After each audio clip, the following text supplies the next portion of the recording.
Today we'll discuss on the topic group contact methods. Method demonstration. Introduction.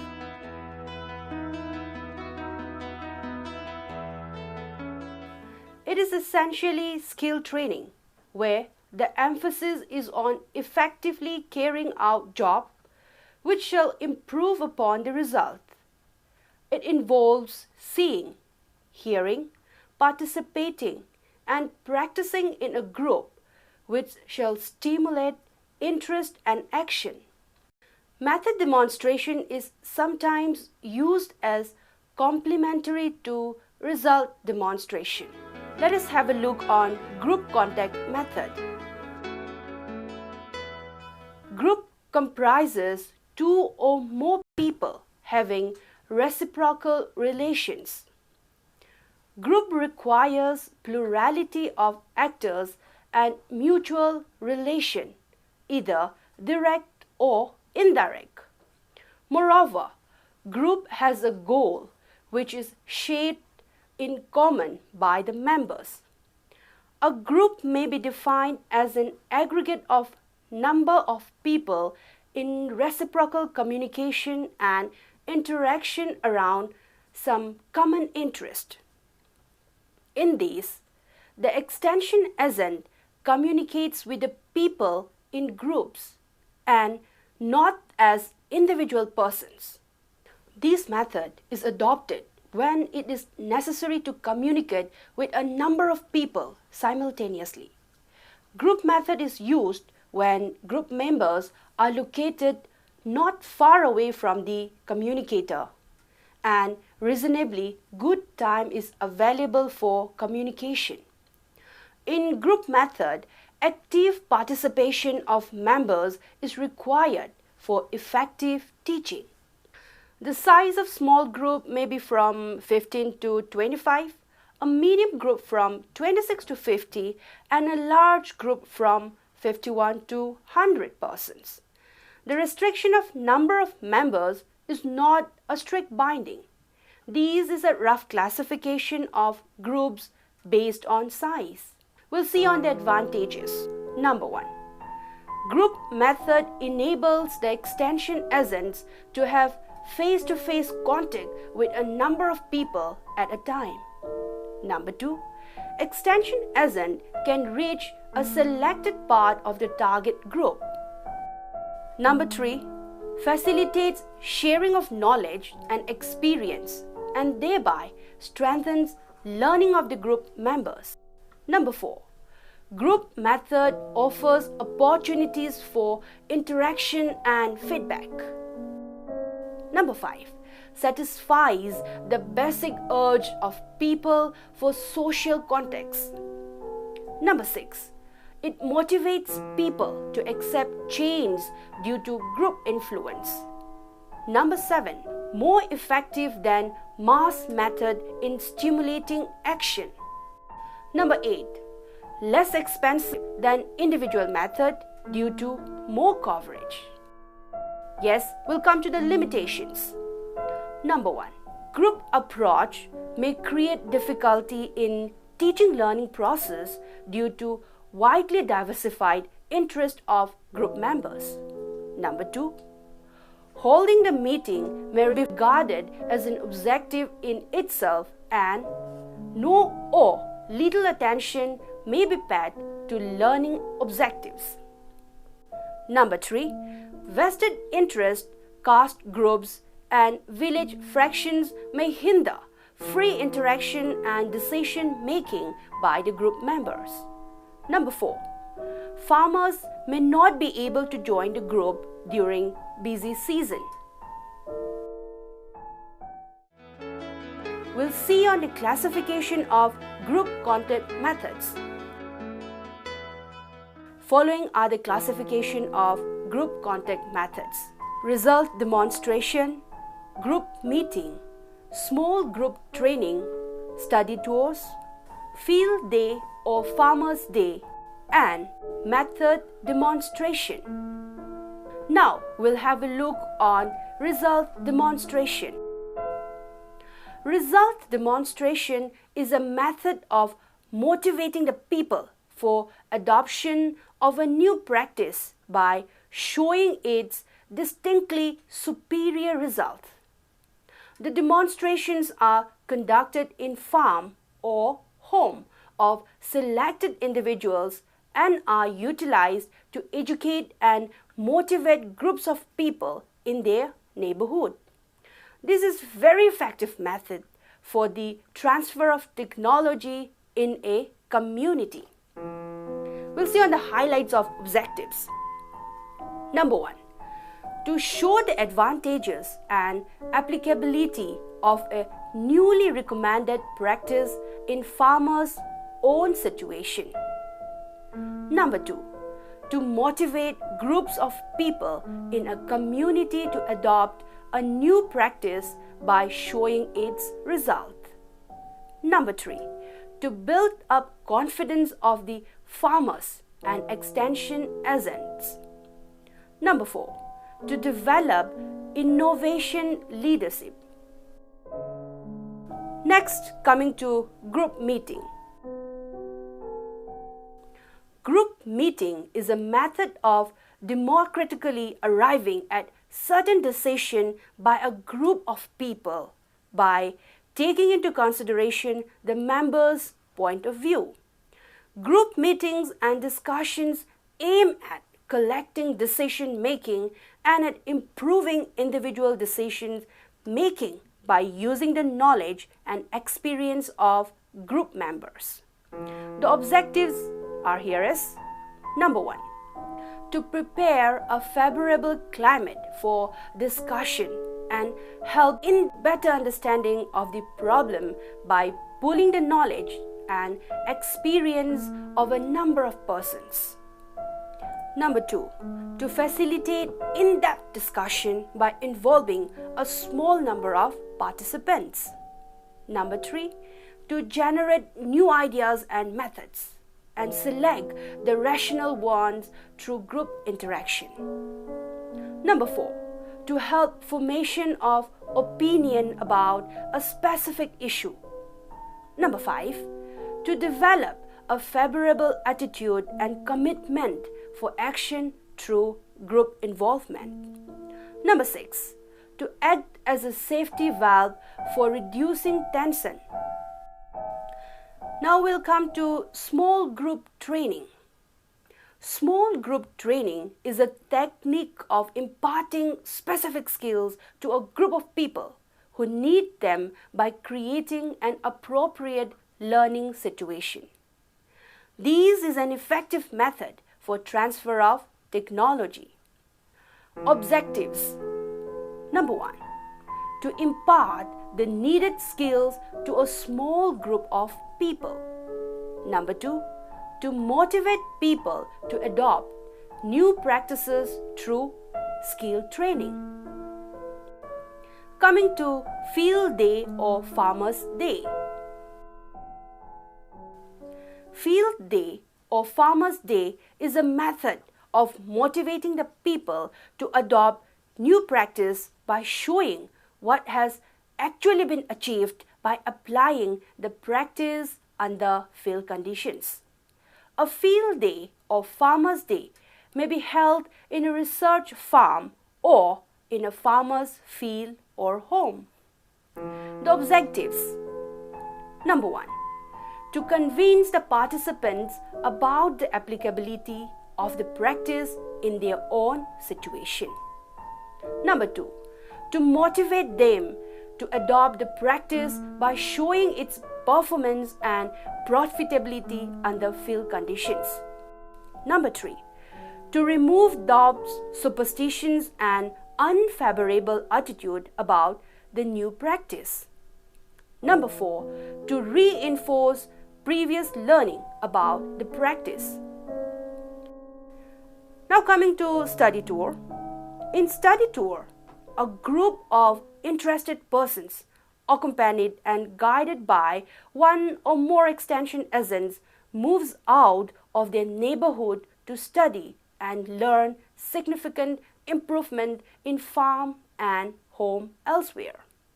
The main purpose is to motivate the visitors by showing what others have been able to achieve. The program may include visit to farmers' place as well as research stations, and many be held within the district, outside the district, or even outside the states. Objectives. Number 1. To expose the visitors to a new and different situation which shall help in changing their outlook and extend their mental horizon. Number 2. To understand the gap in technology adoption. Number 3. To explore the feasibility of adopting new practices in visitors' own situations. Number 4. To induce a spirit of competition amongst the participants by showing what others have been able to achieve. Now, let us view on method demonstration. A method demonstration is an extension teaching method used for showing to a group of people how to carry out entirely new practice or old practice in a better way. It is not used with the purpose of showing the result or worth of a practice, but how to do something. Example, treating soybean seed with rhizobium culture. It is not an experiment or trial, but teaching effort.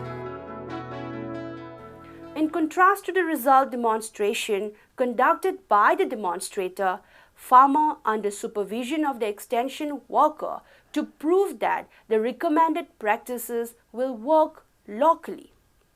The method demonstration is given by the extension worker himself or a trained leader for the purpose of teaching a skill to a group.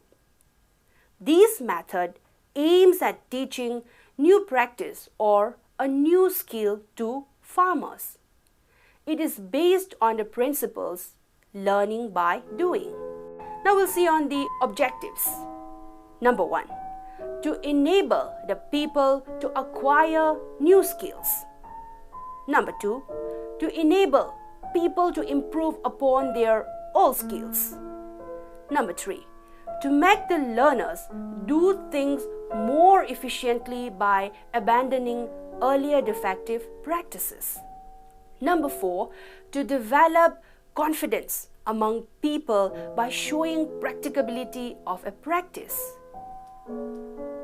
Following practices may be taught through method demonstrations: grafting, budding, treating seed, dibbling, thinning, preparing mixture of insecticides, spraying insecticides, sniffing, cooking, washing, etc. We'll see on the steps of method demonstration. A definite procedure needs to be followed for conducting demonstration effectively. Number 1. Analyze the situation and determine the need. A. Identify the practice that is needed by the people. Number B. Select only those practices for which people can afford to follow. C. Identify the skill involved in the practice. D. See that the practice is suitable for visual presentation to a group. E. Identify the local leaders who can repeat the demonstrated practice. F. Select only the practice for the use of which required material or equipments are available. Number 2. Plan the demonstration in detail. A.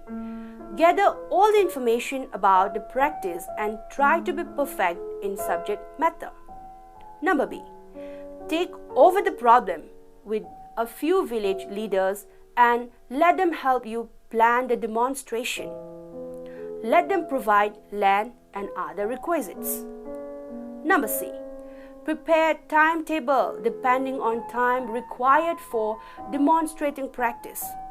Make sure that there is opportunity for audience to prepare outline of demonstration involving all the steps. Number D. Plan timetable avoiding time of load shedding if electric supply is needed. E. Identify the key points to be emphasized under each step. F. List out materials and equipment required for demonstration. G. Arrange for diagrams, directions, and other teaching materials to be distributed. H. Prepare kits of special material needed by local leaders for repeating the demonstration. I. Make sure that the place of demonstration is properly selected, having lighting, ventilation, and is free from disturbances. J. Give advance publicity mentioning time and place of the demonstration. Number 3. Rehearse the demonstration. A. Practice demonstration until you are thorough with all the steps and points to be explained at each step. Number B. Ensure that points and steps are clear to the audience. Number C. Repeat the difficult steps until you are able to follow them easily. Coming to the fourth, give the demonstration. A. Be at the spot early to check up equipment and material. B. Make physical arrangements so that all participants can see the demonstration and take part in the discussion. C. Explain purpose and how it is applicable to local situation and problem. D.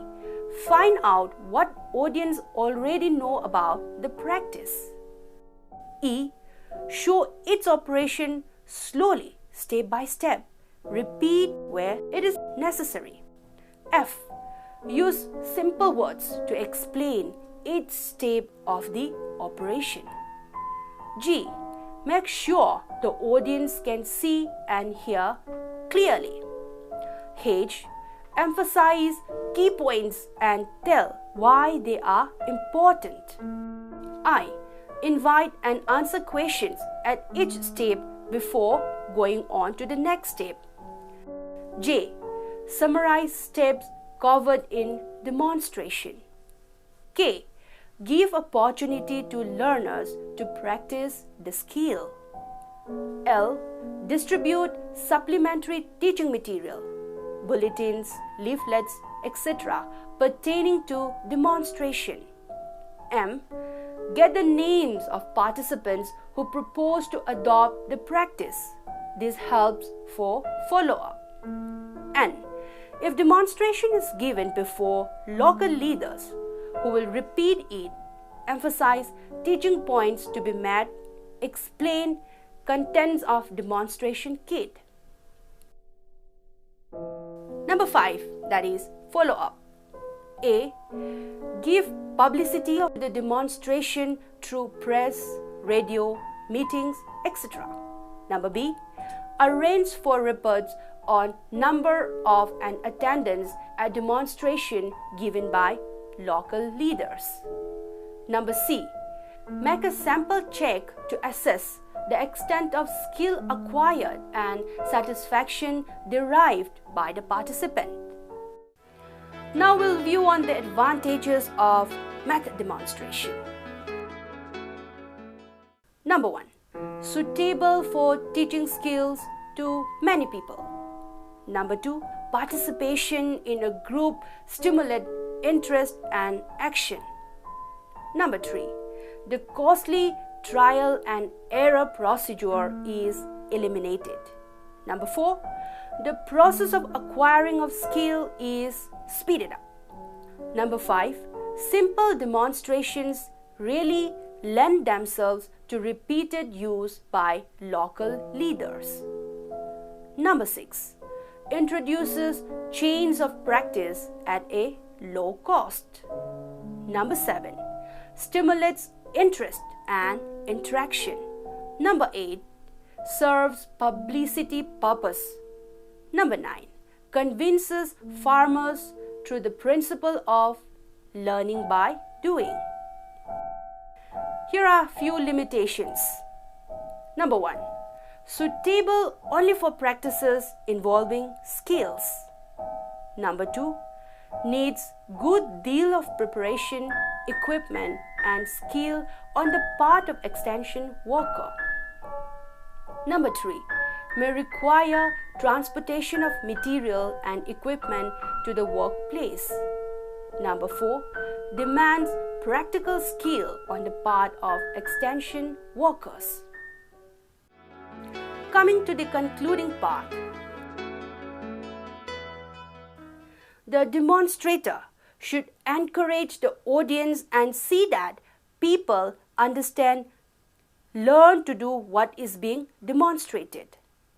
The extension worker needs to tell the audience, especially the interested farmers, the importance of the practice being demonstrated. It also helps the audience to go through the steps of demonstration so that they can repeat the process themselves without further help. The demonstrator invites questions and creates an atmosphere that the audience may clarify its doubts. Lastly, conducting a demonstration requires well preparation and take the help from colleagues and teacher wherever necessary.